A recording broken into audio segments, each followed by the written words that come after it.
गिबियावनो प्राइम 24 हेडलाइननिसिम आं साबायखर बावबाय नोंथांमोना दिनै बे जोंनि जिथु शिवरात्रि फालिथाय बेयाव फैनायनि थाखाय गुबुन बोसोरनि बायदि देग्लाय बोसोरावबो जोङो शिवरात्रिखौ बे लखिमपुर जिल्लानि बे उत्तरकुलाबारि गामियाव फालिनाय जादों देग्लाय जोङो स्निथि बोसोर फालिथाय शिवरात्रि बेयाव जोङो गोबां हारि माहारि गासिबो जोङो खौसेथि बोजबना लानानै बे शिवरात्रि फुजाखौ फालिनाय जादों आरो बेवहाय जोङो ब्रह्म धोरोमनि जोंनि बर'फोरनि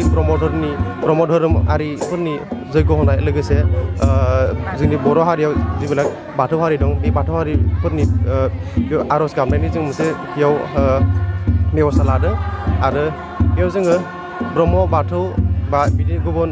हारसा बर' बेफोरबायदि गुबुन बायदि बेफोरबायदि माबा गैयालासिनो जों गासैबो खौसेथि जानानै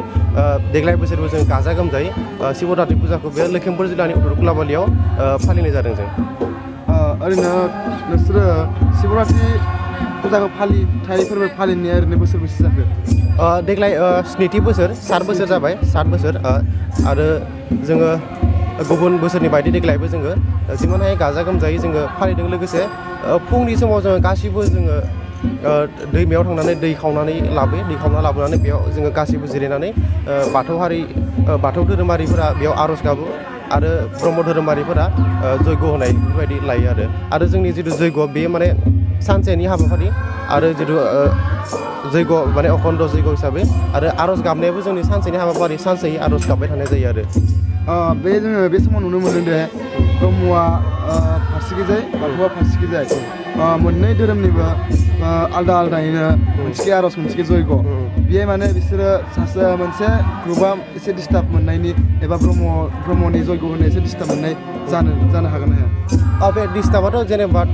बेयावथ' गुबुन गाज्रि मोनलायनाय बा बेफोरबायदि जेबो माबा गैया खिन्थु जों बेयाव समनि माबाखौ नायनानै जोङो बुस्थुआ बेयाव खावसेयाव जोङो ब्रह्मफोरनि जयग' होनायखौ खालामदों लोगोसे बेयाव बाथौ धोरोमारिफोरनि आर'जखौ खालामदों बेयाव माने जों सावरायनायनि गेजेरजों खालामदों बुस्थुआ धरिलक बेयाव माबाफोर प्रब्लेम जागोन नामा सिगांनो जों सावरायग्रोदों बेयाव आइ बाबामोना बुंदों जे बेयाव जेबो प्रब्लेम जाया जों बिदिनो आर'जखौबो साइडआव गाबनो हागोन लोगोसे जयग'खौबो जों बिदिनो खालामनो हागोन जेबो प्रब्लेम जानाय नङा होननायखाय जों गासिबो आइ बाबामोनखौ ज'यैनो बेफोरबायदि आर'जखौबो लोगोसे जयग'खौबो खालामनाय जादों नोंथाङा दिनैसिम शिवरात्रि फुजाखौ फालिनाया 7 बोसोर जाबाय बे 7 बोसोरनि उननिफ्राय नोंथाङा माबाफोर मुलाम्फा जानो हादों नामा शिवरात्रिनि